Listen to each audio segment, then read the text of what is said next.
All right, so let's start with the big story that we're tracking on WION at this hour. The Trump administration has dialed up the heat on tariffs, whether it be on friends or foes. Washington, it appears, is in no mood to spare anyone. So as the trade war escalates, India, Russia and China are ramping up their response, signaling a never-before-seen alignment of interests. Now, hours after the United States of America announced a 25% additional tariff on India for purchasing Russian oil, India's National Security Advisor Ajit Doval, who's on a visit to Moscow, announced that President Vladimir Putin will be visiting India pretty soon. Underlining the significance of this visit, Ajit Doval remarked that India-Russia summit meetings have always produced watershed moments. Listen in. We are very excited and delighted to learn about the visit of His Excellency the President of Russia, President Putin, to India. I think that the dates are almost finalized now. The more important thing is this, that is, these summit meetings have always been the watershed points. They have always given a new direction to our relations. What is there that we can add in substance in terms of deliverables for this talk?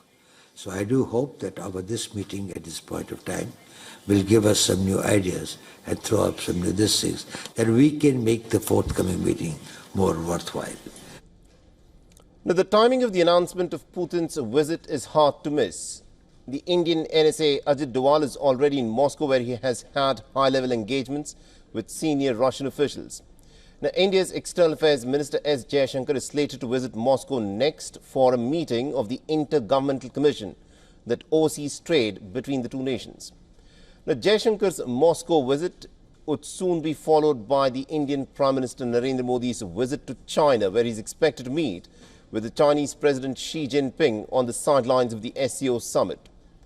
Now, the issue of tariffs is likely to come up for discussion between the two leaders, and this would be Narendra Modi's first visit to China since the 2020 Galwan clashes. And this comes amidst a rare show of support from Beijing on the question of the American tariffs, where earlier a Chinese embassy spokesperson had quoted a recent editorial on X which argued that India's foreign policy choices cannot be manipulated or dictated by other countries. Even before the tariff war had escalated, the Global Times, which is a mouthpiece of the Chinese Communist Party, had argued in a 14th of July piece that India-China could contribute to each other's success to realize the dragon-elephant tango.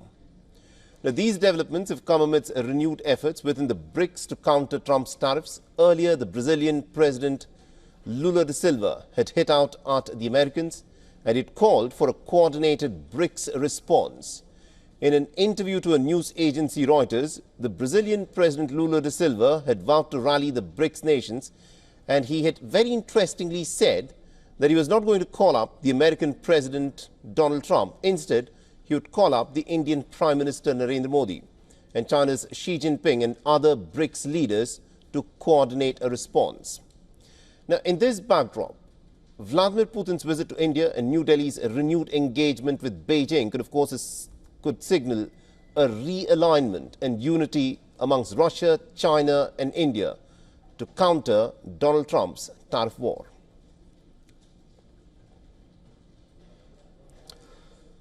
All right, now to tell us more in terms of what this realignment means and what it would, of course, means for this global tariff war that Donald Trump has, of course, unleashed, we joined in this broadcast by Mr. Andrew K.P. Leung, who's the chairman and CEO of the Andrew Leung International Consultants and Investments Limited. Mr. Leung, thank you very much indeed for joining us here on WION. Now, I want to start off by, saying what Ajit Doval said when he was in Moscow, that every time there is an India-Russia summit, it tends to turn out into a watershed moment. With Donald Trump trying to achieve his geopolitical interest through his tariff war, do you think he's pushing India, China and Russia to come together in a united front?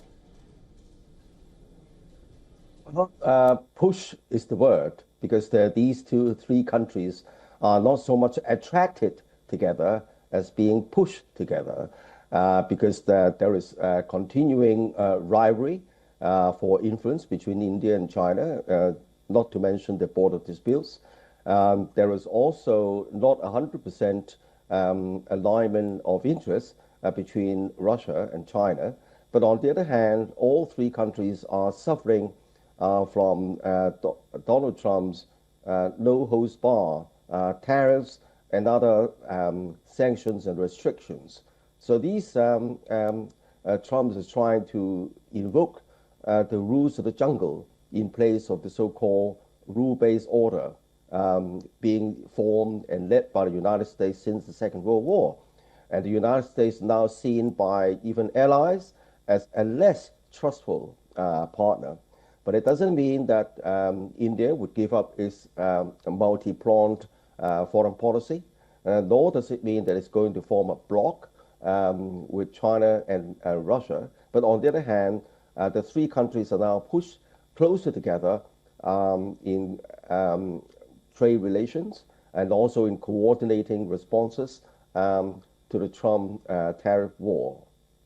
Interesting. You say that these three nations do not always have, concurrent interests, but they're being pushed together. Now, India and China had this border standoff, especially in the aftermath of Galwan. The Indian Prime Minister is slated to visit China. The Russian President is, of course, slated to visit India. Do you think BRICS as a grouping is now going to rewrite the global world order? Because Donald Trump, in many ways, through his trade war, through his tariff war, has upended the rules-based order which the Americans had created in the aftermath of the Second World War. Of course, because the whole world trading system has now been totally disrupted and upended. The supply and value chain are all fractured. And China in particular is pivoting towards the global south. And so after the imposition of the latest tariffs measures, China's export has in fact increased, and the increase is due largely to China's export to the global south.